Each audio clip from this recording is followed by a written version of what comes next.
the National Biodiesel Board meetings or other meetings. So the topic for today is small-scale production of biodiesel using enzyme catalysts. So I'm going to kind of give an overview of what our approach in terms of using enzymes in biodiesel production has been. So most of what I'm going to present today is research that was done last year. Actually, some of it was actually being finished while this conference was going on last year. That's why I didn't come and present the material, because it wasn't done, it wasn't completed. And we wanted to share this information with this community, but I wanted to make sure that it was ready for prime time. I previously I'm one of the founders at Piedmont Biofuels. I've been with Piedmont since its inception in 2002, 2003, which has been in my backyard for many, many years, for almost 10 years. So we still have a tank in my yard. But at the end of 2012, our U.S. Department of Energy funding was complete. We had 2 years of Department of Energy funding to investigate enzyme catalysis for biodiesel. And so we finished up that grant, and I'm kind of out exploring new options in terms of commercializing the technology, and then I'm also doing work as a technician trainer for the National Biodiesel Board with diesel technicians. So I wear a couple different hats, but today my hat is going to be kind of talking about the work that we did in small-scale production, biodiesel production, at Piedmont Biofuels. So a lot of this data is from there. So just to not confuse you. Does anybody have any burning questions of to kind of give me some guidance on what specifically you're interested in, if you feel bold enough to go ahead and say, I want to know about this? How small do you think is practical to do an enzyme? We will definitely talk about that. Yes? Growing enzymes? Growing enzymes. I'm not going to talk that much about growing enzymes, but some of our collaborators at NC State have been growing their own enzymes. So most of what I'm going to talk about is commercially available enzymes that are coming from one company, and that's Novozymes. They have a production facility in 2 places, one in North Carolina and one in Nebraska. Most of their enzyme production goes into ethanol, so both the corn grain ethanol and cellulosic ethanol markets. Biodiesel is a small portion of what they're looking at in the whole bioenergy sphere.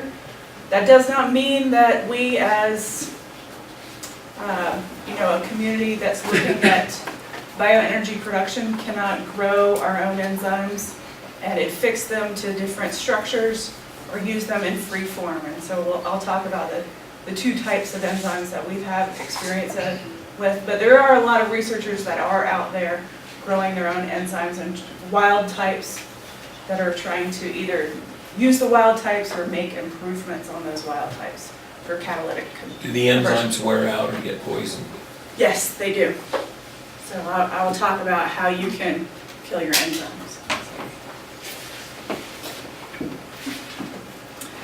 I like to start out some of my talks with one of my favorite quotes from a gentleman named Simon Sinek. And it's, people don't buy what you do, they buy why you do it. And when I think about why Piedmont Biofuels got interested, and me personally got interested in using enzymes for biodiesel production, we were trying to solve a problem that was going on in the biodiesel plant. So where Piedmont Biofuels is located, we're at the end of an 8-inch main line, water line. So it's an older industrial facility that was abandoned for 10 years. It was an Allies facility that essentially didn't have enough water pressure to truly handle the water footprint that we designed the biodiesel plant in 2004, 2005 for. So it's a typical batch production water wash with methanol recovery for both biodiesel and the glycerol streams.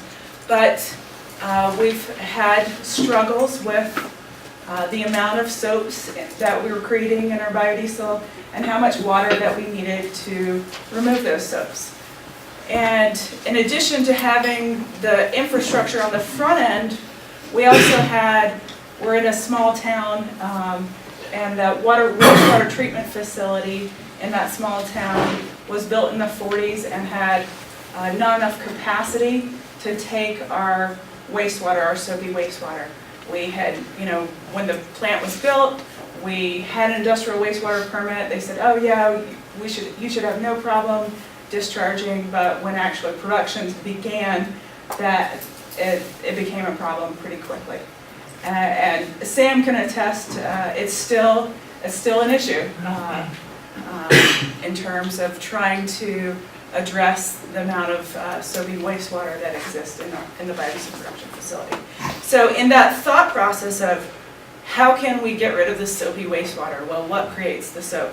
The catalyst creates the soap. Can we use a different catalyst in which we don't create soap? And in 2008, I was speaking at a conference on sustainability in biodiesel, and I just happened to be one of like 8 people from a panel there were like 8 other people, and they were all from Enzymes, and they were talking about sustainability in detergents and sustainability in surfactants and food additives and all these things, and I just happened to be the kind of odd bird talking about biodiesel. And they got interested. They had received some funding from the Danish government to start investigating enzyme catalysts for biodiesel. And so that's where our collaboration with Enzymes began, was in 2008-2009 time period. We applied for some funding through the state of North Carolina, the Biofuel Center of North Carolina. They provided about $100,000, $150,000 for us to do some lab work, initial lab work, and build a pilot scale plant. And so we built that pilot scale plant under a really concentrated time period of like, all right, we know nothing about enzymes and we're going to start making biodiesel, and in 6 months we're going to design and build a biodiesel plant that uses enzymes. So, version 1 is not what it is today. We're on like, version 7. So we were successful. I think one of the key things that we were really successful about is actually proving that you can make the biodiesel using these catalysts to meet the ASTM specification. And so I'll go into it. But why you do it? We did it because not only were we trying to improve our water footprint, but there's also kind of a philosophy at Piedmont of trying to have constant improvement around sustainability issues. And so that's why I feel like this kind of speaks to that mission. So this is kind of what I'm going to cover, why there's benefits, what benefits enzymes have over the chemical catalysts that are traditionally used. I'll talk about which ones are being used today in commercial production. So Piedmont Biofuels is one of 3 commercial producers that I know that are using an enzymatic approach today. There's 2 other plants that have opened up in the last really 6 months. One 10 million gallon facility in Florida and one 30 million gallon facility in Missouri. Just quick definitions. I'm sure that many of you guys are very familiar with these, but if I end up using some of these terms and you're not familiar with them, triglycerides, sometimes it might be labeled as TAG, diglycerides labeled as DAG, monoglycerides labeled as MAG, free fatty acids, I'll probably say FFA a million times. We have looked at and produced biodiesel both with fatty acid methyl esters and fatty acid ethyl esters using ethanol. We've focused mainly on the methyl esters because that's what has been produced primarily at Piedmont. There's 2 different enzymes that and how they kind of fit together that we'll talk about. One is immobilized enzymes and one are liquid enzymes. So I'll pass around, this is a sample of the liquid TL enzyme. And the TL stands for that Thermomyces lanuginosa lipase. And it's, I mean, there's a million different lipases or enzymes. Lipases is the category of enzyme, or the kind of class of enzyme that we're talking about today. And those are what's mainly used on fats and oils and conversions of fats and oils. So this is a free or liquid lipase or enzyme. So if anybody wants to see that. And then that enzyme could be immobilized on a beaded structure. And this is one of the types, it's a plastic support, I think it's PMMA, they make them on a lot of different types of supports. So. And this one specifically is the CAL-B, the Candida antarcticus lipase B. It's commercially known when it's immobilized in this format as Novozymes 435. So you can purchase liquid versions or immobilized versions of Candida antarctica lipase B, or CAL-B, I'll probably say CAL-B, a couple of times. And there's, Novozymes isn't the only person that cultivates and uses this type of enzyme, so.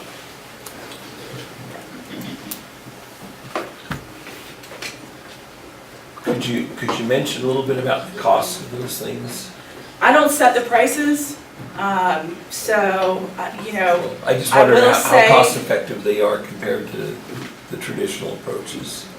we're talking about, these enzymes are much more expensive. And so the key to successfully using biodiesel, using the enzymes in producing them, is being able to reuse them. And so the latter part of the presentation will talk a lot about the reuse of the enzyme. The liquid formulations today, I know, are 10 to 20 times cheaper than the immobilized versions. So the immobilized versions are easier to recycle because they're actually in that structure. You can catch them, you can filter them, you can trap them in different ways. But the liquid version is a little bit more tricky. But the liquid version is a whole lot cheaper. A lot of the money and the cost of the enzyme, specifically for the immobilized version, comes in the kind of secret sauce of how an enzyme manufacturer is actually immobilizing that enzyme onto that structure. And a lot of times you can have more activity, so more catalytic activity on the immobilized format than some of the free ones, depending on what type of enzyme you're looking at. So these are kind of some of the key advantages to using enzymes for biodiesel. And I'm going to talk both on a level of using an enzyme to replace esterification, acid esterification, and using enzymes to replace potassium or sodium hydroxide for transesterification. So when you're using to replace KOH, you're not going to form any soaps. So, if you're not creating soaps in your process, it replaces the KOH. So there's that reaction with the potassium hydroxide or sodium hydroxide to form the potassium or sodium olates doesn't exist. Because you're not creating those soaps, the quality of the glycerin improves significantly. And you guys can see that here. What I'll do, I've got two samples of one. I'll have a yellow grease sample and an enzymatic sample. So both a chemical process, and you can see what the glycerin looks like. I'm sure that most everybody in this room is very familiar with what glycerin coming from a chemical process-based transesterification process looks like. 50–60% pure if you're lucky. And then the glycerol coming off of an enzymatic facility or process is usually around 96 to 97% pure. All that's left in there is water and methanol. So feel free to pass these guys around. And there, you'll notice that there's also some color variation. You know, the chemical process, especially on the yellow grease, has a different treatment on the color bodies that exist in the fats and oils. Is the other stuff on the top, is that biodiesel? Yeah, the top phase is biodiesel is FAME, and the bottom phase of each one of these is glycerol. Are they reacted from the same oils? I think so. I think, you know, these are samples that, demo samples that we've had around for a while, so. So when you're using the biodiesel productions, using enzymes, you can use a lot less methanol. Really, and that's significant when you're using, when you're doing sulfuric acid esterification. So sometimes you're seeing molar ratios. You know, it's not always done at a 40-to-1 molar ratio of methanol to fatty acid, but 20-to-1, maybe starting out at 10-to-1.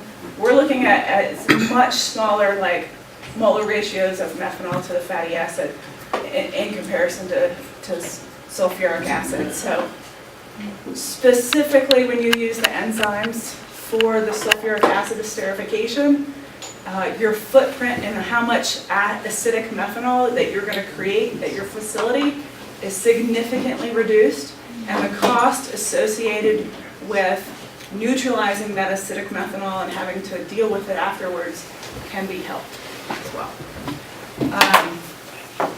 So the original reason Piedmont got interested into enzymes is reducing the water wash, so not having to do any type of ion exchange or reducing the water wash. Now that full process, the liquid transesterification process with enzyme, hasn't completely been implemented at Piedmont, so we're still using base transesterification, and I'll kind of touch on that a little bit. Just a couple of kind of highlights in terms of, you know, things that I think why the Department of Energy funded the research at Piedmont. So it was under a Small Business Innovation Research Grant that was looking to reduce industrial wastewater. And so that's why the project was actually under industrial wastewater reduction. These were probably, you know, older numbers, but in 2007, we were looking at maybe a gallon of wastewater to a gallon of biodiesel produced. That's probably pretty different. I don't know, Don, do you know other numbers in terms of wastewater? Hasn't it been like kind of reduced since then? Yeah, so nationwide average, a third to half a gallon of water to produce a gallon of biodiesel. That's kind of average what people use for water wash. It can vary quite a bit. You can do biodiesel without water wash, but it can be a trade-off in the cost of capital equipment and energy. Okay, thanks. So in 2007, there was also another researcher that did an LCA life cycle analysis looking at the environmental performance of enzymes and compared to chemical catalysts. And the primary indicators of improvement on the LCA for the enzymes really comes in what the two levels right here. They're the marine ecotoxicity and the terrestrial ecotoxicity. Whoa, I forgot that's a smart word. And essentially what they're talking about there is when you remove the mineral acid from the process and any relation of that mineral acid has on the footprint of the plant, that's where you see the significant improvement on the life cycle analysis and comparing the chemical catalyst to the enzyme catalyst.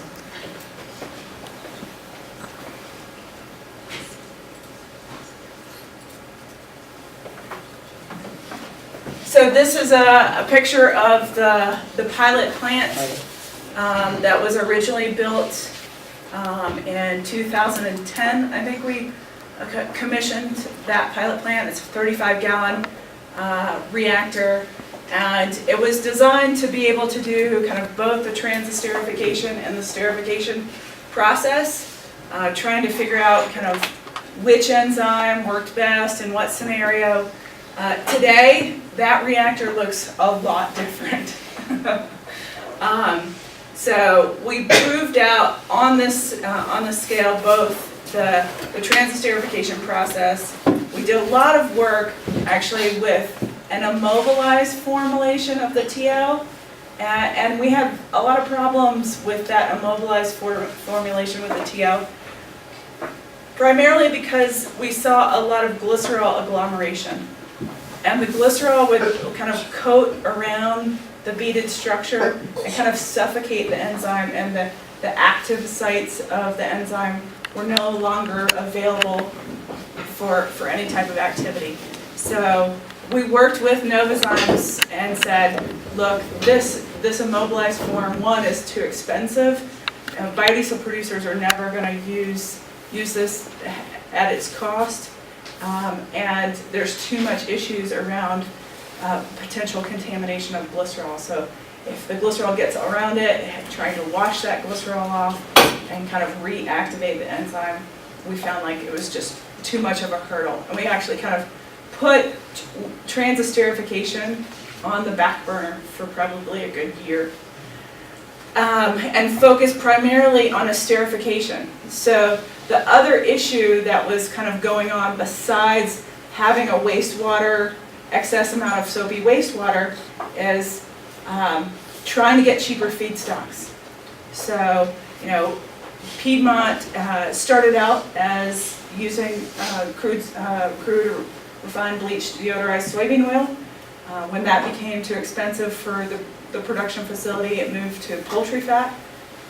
We live in a fairly large area where there's a lot of poultry processing, even though now a lot of our poultry plants have closed. So after a good almost 2 years of running poultry fat, that became too expensive, and we retooled the plant for a third time to run on used cooking oil. And so primarily the feedstock for Piedmont today is used cooking oil, augment with other kind of industrial oils. And Greg, one of the other guys in the research department, who was also very instrumental in the project, we were both very interested in brown grease and trying to look at really high free fatty acid feedstocks, and can you use these feedstocks with the enzyme catalysts. And so that's kind of why we shifted our attention to esterification and looking at those high free fatty acid feedstocks for a good year, and proved out a whole process that is called the FASTER process, specifically for esterification using the CalB, the immobilized Candida and Articulus lipase B. From this pilot, the Department of Energy invested about $1 million over 2 years into our research team to investigate and kind of really prove out and build a commercial scale facility at Piedmont.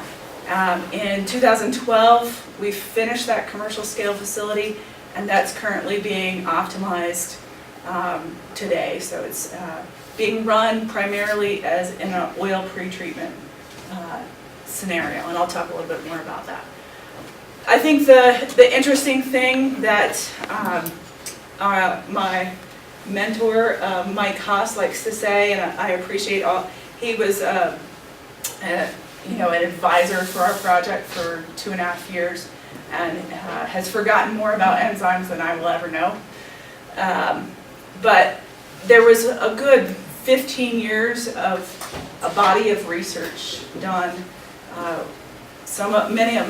Much of the work done at USDA at Mike Haas's lab on using lipases for biodiesel production. And nobody actually ever thought about, well, should I ever test the stuff that comes out of the little jar? and see if it meets the ASTM specification. So most of the academic research was like, okay, I achieved 70% esters or 85% esters. And anybody who deals in commercial biodiesel production says, that actually is not really biodiesel. So kind of the kind of badge that we feel like we kind of put out there is that we actually tested it to the actual ASTM specifications and proved that, you know, using these catalysts, you can make fuel that meets the ASTM specification. So just a couple of pictures here. This is the commercial build at Piedmont. These are some of the components of the esterification process. So this process was proven out on that piece, some materials that have higher free fatty acids, and using the CalB in this process, and then running those, once those oils come to a level that's appropriate for the base transesterification, it runs into that plant, into that size of the plant. So essentially in lieu of acid esterification. in lieu of acid esterification. That's doesn't mean that acid esterification doesn't still go on at Piedmont, because this process is still, you know, kind of in optimization. So to keep production going, there's acid esterification still going on in the bay, right directly to the left. So hopefully one day it'll replace it. So these are just that's a skid rendering of kind of all the components together. But the unit in the middle is the primary reactor. The two tanks in the middle right there are wet methanol tanks. So one of the kind of unique parts of the process is that it keeps the water out of the process. So it has an ability to remove the water so that the esterification process goes along. So if you're familiar with the sulfuric acid process, you know you create water when you're doing esterification. So whether you're doing it with an acid or an enzyme, when you esterify, you make water. And we found that you couldn't push the reaction to completion without getting that water out, at least with the enzyme catalysts. So the processor itself is pulling the water out? That's part of the secret sauce. Oh. Rachel, Yes. do you foresee that secret sauce ever being made open source? That's a really difficult question to answer in front of a lot of people, because I'm not really the person who's controlling it. Rachel, could that, so, let's see, you said that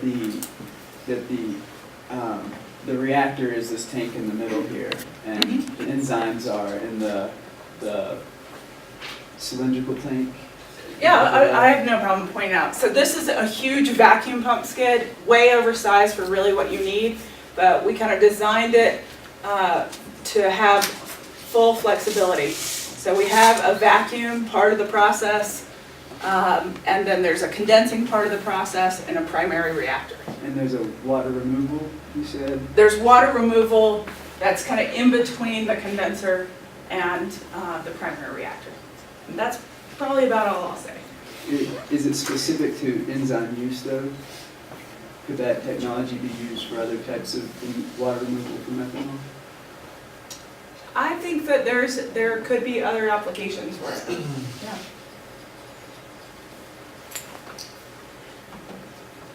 So we have two feed tanks, 2,000-gallon feed tanks that are feeding the process, and that's just kind of, this is a rendering of the skid itself, of all the equipment that we have in the bay.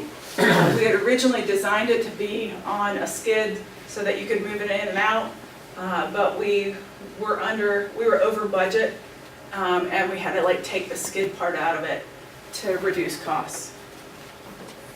Why would you want to move it in and out of the bay? In case, you know, wanted to put something else, some other piece of equipment there. To give you that flexibility. Yeah. And, Are you planning to sell it on the skid and ship it on the skid? yes, so that, it was designed that way so that it could have a small 12 by 12 footprint as a pre-treatment plant. So, these are the two feed tanks, so it's a continuous flow process, and you can basically feed from one tank through the whole reactor system, and then come back out the other tank, and pull a sample, check the FFA. If it's not low enough, you can feed it back through again.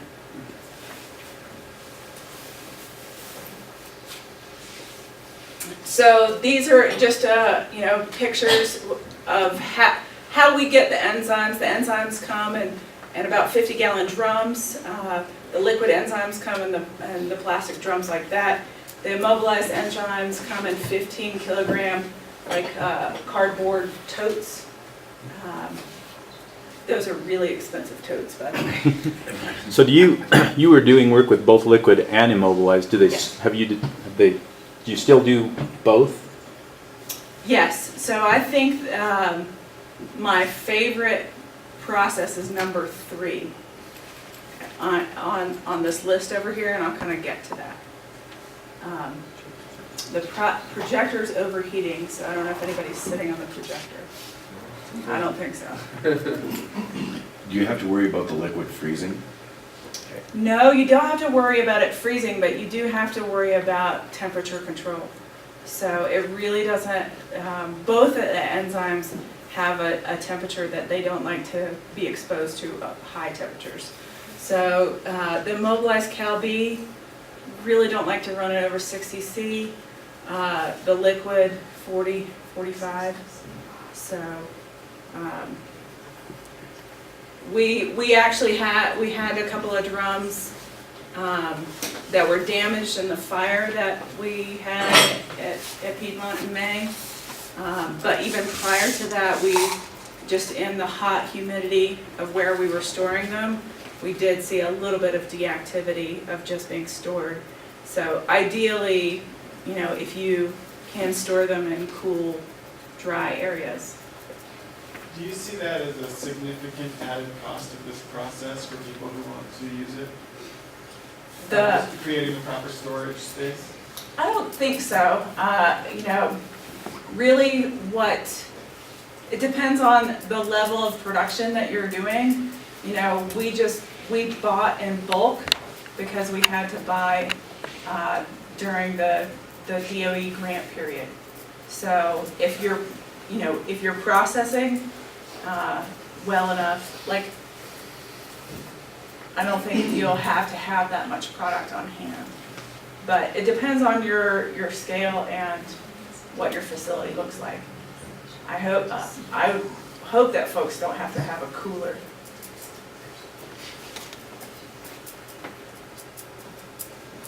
So I wanted to kind of step through the way that you can use enzymes in general, because I feel like there's a couple of different ways that you can use it as a puzzle piece, and depending on your situation, it's always a little bit different. So the first one, and number 1 I have on the board, is oil pretreatment, and that's the way that the faster process, the esterification process, is being used at Piedmont Biofuels today.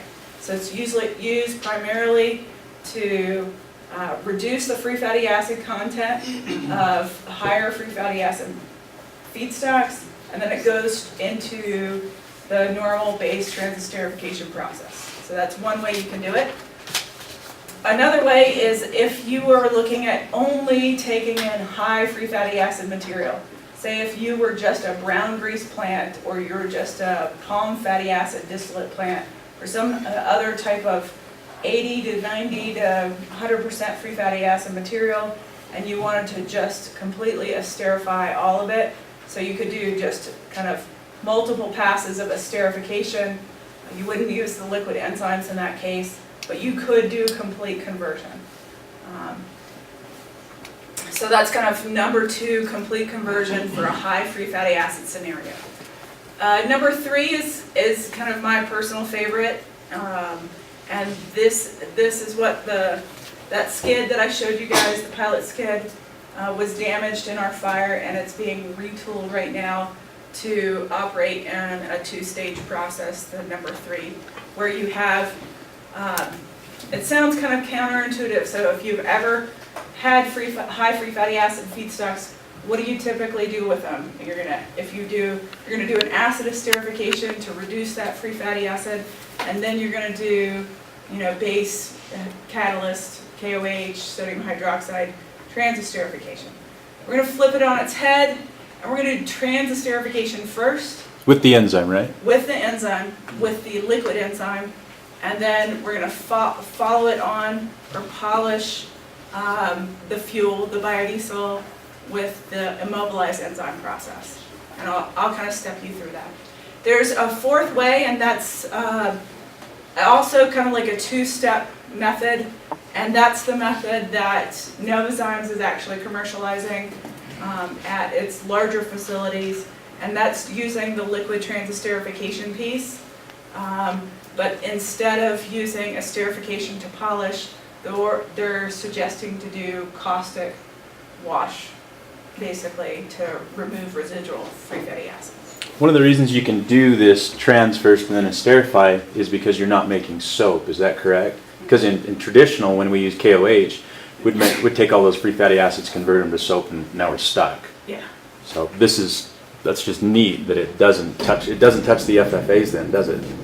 During the trans? Well, it's really different. The enzymes act so differently, and you could start with 5 to 10% free fatty acid oil in this transesterification side, and end up with like a 97% biodiesel and 2 to 3% free fatty acids. So cool.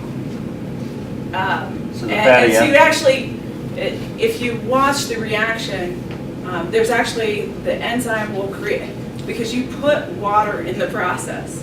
So, and I'll get into some of the details of like what the actual recipe is. And so you actually have some hydrolysis happen at the beginning, and then you have a little bit of esterification and then transesterification, all happening in this soupy mixture. It's kind of fun. So just to kind of finish out the first 2, 1 and 2, kind of the oil pretreatment or complete acid esterification. This is what is considered the faster process, and it can use the liquid CalB, but it's more efficient with the immobilized CalB. It can replace traditional sulfuric acid esterification. It does work on anything from 2 to 100% free fatty acid. We've done it in batch and continuous. It's a fairly low temperature process. Reduces the methanol, so it's like 12% methanol, so you don't have any acidic methanol stream. And the kind of unique stuff is how we maintain the water balance through the esterification process. So you're pulling some water out with distillation, but then adding water back in to get the right balance? No, so in the faster process, it's all about water removal. In the liquid transesterification process, you actually add water. So with something you said is very special about this is removing the water from the methanol. Could that be done with sulfuric acid instead of enzymes?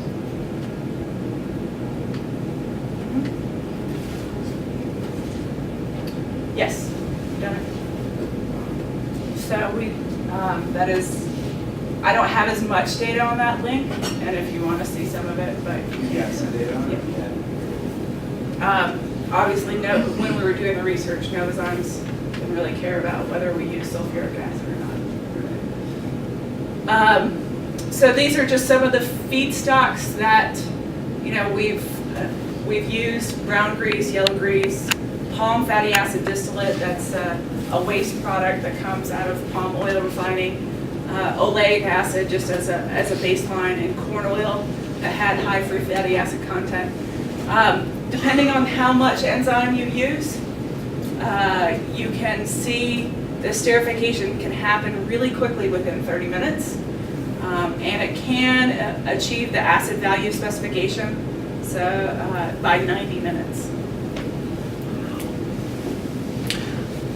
Yes? What's interesting is you're taking 100% FFA and we're able to get full reactions, right?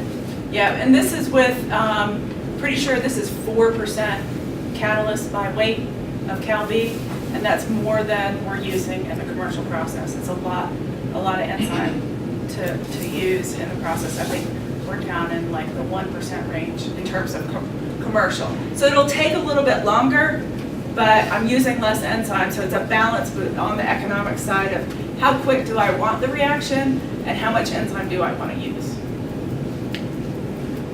Any other questions? Another one, do you, Yes. with your number 1 and number 2, are you removing water previous to going in? If the, like, I'm assuming brown grease is loaded with You really want water. to have like about 1,500 parts per million of moisture going in. No more than that? Yeah. Okay, Yeah, that no makes more sense. than one. It's ideal. So this, we've got a couple of different schematics. So this is one schematic where you've got the esterification, the enzyme esterification, followed on with just a base transesterification. So that's one way to do it. And then this is more of the full enzymatic conversion, number 3.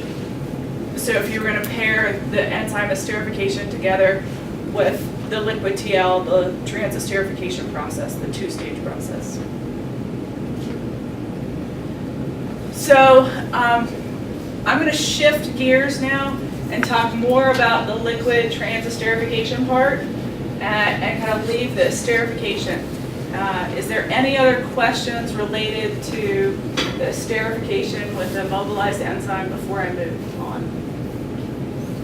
Can you confirm the statement or deny the statement? So you can take an FFA stream and turn it into pure biodiesel if it's 100% FFA stream. But if it's lower than that, then you're going to come into complications with whatever percentage is not FFA. Right.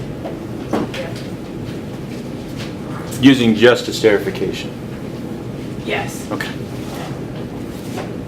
So this is kind of the conditions that we worked with in terms of trying to optimize a transesterification process using liquid enzymes.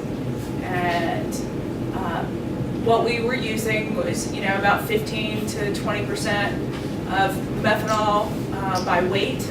We used anywhere from 5 to 2% of the enzyme. Our reaction times were anywhere from 8 hours to 24 hours. Wow. So totally different scenario in terms of it's gonna take a lot longer to run this reaction than maybe you're typically used to. Is that because the enzyme is so expensive, you don't want to put so much that it happens super fast? It has to do with the actual activity at the active sites. I think it's the active sites and how active the enzymes are. And part of it can be mixing. So we have observed with increased high shear mixing, you can see more an increased reaction rate. But you can also see emulsions. And so it's a dance between your emulsion and your reactivity. Sam is smiling back there. Why are you getting emulsions if there's no soap being produced? That's a really good question. Because you have water and glycerol in there. So one of the interesting things about setting the recipe for using liquid transesterification is we actually, in the recipe that we were using at Piedmont, we were actually adding a certain amount of water and a certain amount of glycerol to the mixture beforehand. So the liquid enzyme itself, that little brown mixture that I passed around, it has water and glycerol in it. It also has stabilizers, some other additives to kind of keep it stable. like shelf life wise. And so we have experienced some emulsions just because of the high shear mixing with the water, the glycerol, the oil itself. Because you have that water and glycerol in there, you do see that hydrolysis, and that's why you're never gonna get rid of all the free fatty acids in the mixture. So there's always gonna be a little bit of residual free fatty acid content in there. We have done batches of soybean oil, corn oil, and yellow grease using this process, making biodiesel that meets the specification.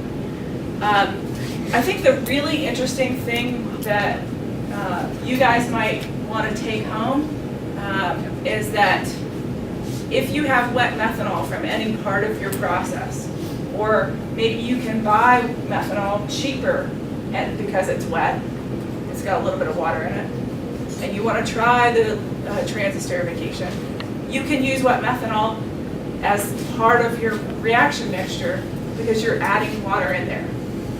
And how much intensity or labor do you put into, or energy, into removing water out of your feedstocks when you're pre-treating?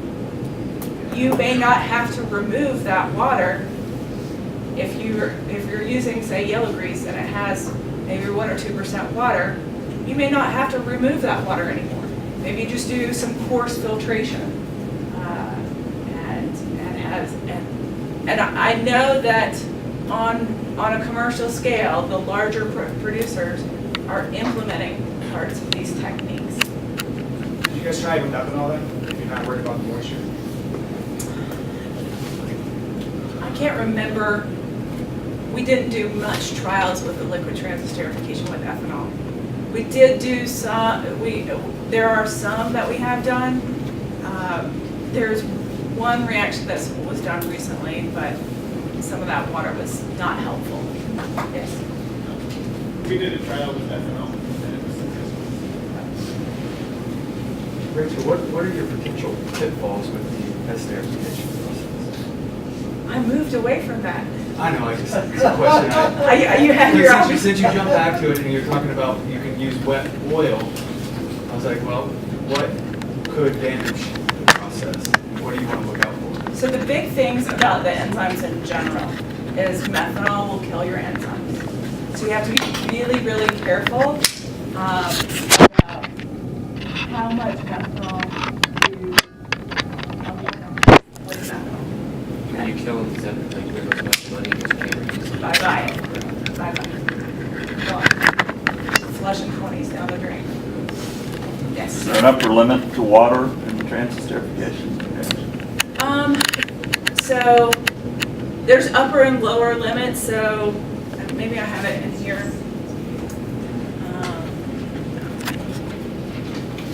We were using a 20% aqueous phase that had, like I think it was 40 to 60%. Like 60% was glycerol and 40% was water. Novozymes has they've looked at not using the glycerol at all. And so you're looking at like just 3% or 5% water. So it really depends on what you're doing. Since I only have 10 minutes and I have a million different slides, I'm going to move quickly and stop taking questions. All right, so the cool stuff that I wanted to present here specifically to this community is last year we did some trials in terms of scaling up the liquid transesterification using the BioPro 190 at Central Carolina Community College, where I used to be an automotive instructor. And now they have a biofuels program in our area, and they have a BioPro that they let us use. And we did some tweaking to that BioPro to turn down the temperature, have more control of the temperature. And we ran the BioPro in a manual mode. And we ran it for 24 hours because long reaction time. And then we had, this was our first attempt in how we were dosing the methanol. Because remember I said methanol, small amounts of methanol, a little bit of methanol all at one time. Can't dump it all in at once. So this is kind of a little bit more detail. So what we were doing is this 20% aqueous phase. So it was a little bit of water, 40% water, 60% glycerol. We initially just gave it 25% of the methanol, and then over time was the kind of like basically doping or dosing in the residual, the other parts of the methanol. And that was metered in over 5 hours. So the temperature, we had to turn it way down compared to what you would normally run your reaction at. 1 to 2% enzyme. So these were kind of, this was our first trial doing this. And it worked. We got basically down to, about by 24 hours, 98%, 97% biodiesel, 2 to 3% free fatty acid. And what's interesting is this is what the sample looks like, and I've got a better picture of it. But this bottom part is your glycerol. You see that white phase right in there? Yeah. That's your liquid enzyme. So trying to recover that and reuse that is how are we going to do that? So we spent a lot of time on that. Before we started looking at the enzyme reuse, we scaled up the process. We used our settler tank, what Piedmont typically uses to settle out the oil. We use that, and it's a coil heated stainless steel cone bottom. It's running around 100 degrees Fahrenheit. We did use that 20% aqueous phase. And this is where we saw the increase in reaction, where actually, if you run it through your reductors, it starts to react really damn quickly. Like almost all the reaction almost happened in 8 hours, but we did see some emulsion formation. And so that was a big challenge for us of how do you split an emulsion that has no sieve? And just the bottom chart right there, it shows corn oil, cottonseed oil, yellow grease, and soybean oil, all using these same conditions, all seeing, complete conversion by that time. By the 24-hour reaction time period. So I think these are kind of the key issues when you're talking about liquid transesterification. Too much water in there can, cause the reaction to go back, can cause hydrolysis. You can push it back to free fatty acid. Too little water, so if you dehydrate the mixture, some enzymes, they can be very different. Too little water can reduce their activity. The methanol excess methanol is going to inhibit, kill the enzyme. Too little, if you don't put enough in, then your reaction isn't going to happen quick enough. So the second phase of our trials using the BioPro was mainly focused towards enzyme reuse. We took on a graduate student from Appalachian State University, met somebody at a conference. They're like, I want to do my thesis in biodiesel. Do you have any ideas? And I'm like, of course I got ideas. I got a million different projects that I want to do. And so I gave this one Becky. I was like, Becky, here's an idea. Why don't we try this, and you can write your thesis on it. So if you'd like to see a copy of Becky's thesis, all of these results are available. So basically what we were doing, we were trying to evaluate an ultrafiltration technique versus basic gravity settling. So if I was going to settle out this phase, the glycerol enzyme phase, and wrap it back into the reactor, how many times can I reuse it? What does the enzyme activity look like? What are the economics of the situation? So I could do a whole hour on this thesis. So I don't obviously only have 5 minutes, but the gravity settling, we called it the sapper method. the selective aqueous phase reduction, where we're basically taking that lower enzyme phase and the water glycerol mixture, wrapping it back in and rerunning the reactions. We thought this was going to be the best way. And I think actually for small scale producers, this is the cheaper way to do it. There is some optimization that needs to be done on this. You may not need to let it settle longer. And because we let it settle longer, I think we had enzyme deactivity because more methanol settled into that glycerol and it killed the enzyme. The other method that we looked at was this tangential flow filtration. So it was a ultrafiltration technique using specialized membranes in which we basically ran that lower phase through this filtration unit and to kind of eliminate some of that methanol, water, and glycerol, but keep the enzyme. So the filters were sized specifically for the enzyme, and then you could put it back in there. This is kind of what the unit is, and this was connected to the BioPro and another plastic conical tank. So you've got, it's very similar to a plate and frame little filter, and you have to have, we had a lot of issues around heat control, like temperature control, because it would get really hot, and we didn't want it to get over 40 C because that would kill the enzyme. So these are all the different things we were measuring: glycerol, water, methanol content. We looked at basically the filter pressure, the flow rates. There were a lot of different parameters that we were evaluating throughout the research.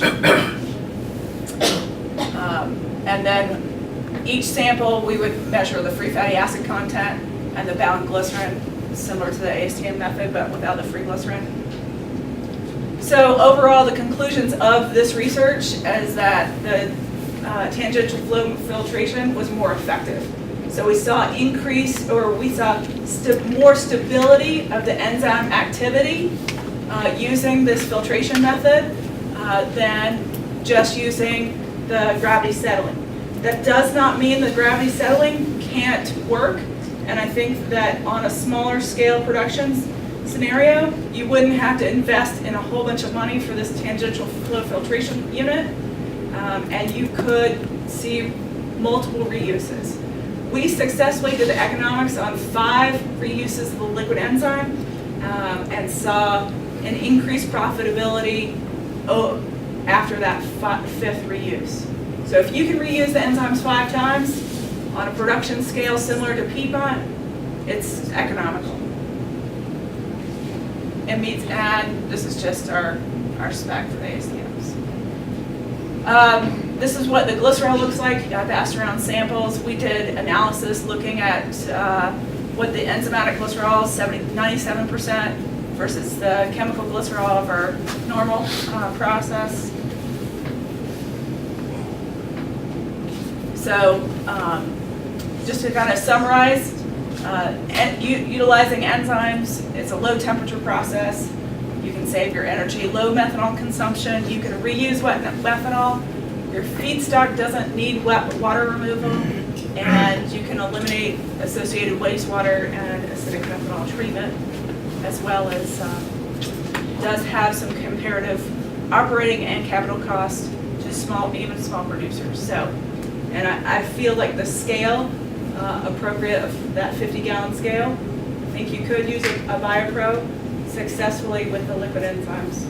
So to answer your question. Kumar, you had a question in the back. Actually, you answered it. Okay. Way in the back there.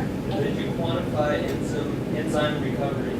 So essentially what we would do is take a sample of the retentate and re-react it with soybean oil and over a 24-hour period to see how well it transesterified. For the filters to capture the enzymes, is this commercially available? Yes. I can't give you a price on the unit or anything like that, and I don't think it's very cheap. It may not be appropriate for small scale production, but for larger scale production, it may be appropriate. In your two-stage process, the number 3 over there, have you looked into following transesterification with just sulfuric acid esterification? Would that be a viable approach? I have not looked at that. We've looked more at number 4 of, because the amount of free fatty acids that is left over, in larger scale facilities, you can hit it with a caustic solution and then basically acidulate that solution and recover the free fatty acids. And that's why Enzymes is pushing forward with that, because the caustic is cheaper than what you would do with sulfuric. Do all do all alcohols need each of the enzymes, or is it just methanol? Methanol definitely does. Ethanol is not as significant. It depends on the alcohol and depends on the enzyme. So I can send you a paper on what affects which enzyme. There's been a bunch of research done on that in terms of solubilities, like what's the appropriate solubilities. Yes. Is methanol just, is it better for you as long as it's cheaper? It's just cheaper. Okay. One last question, if anybody has one. All right, we can talk all day, I'm sure. We good? Cool. Thank you.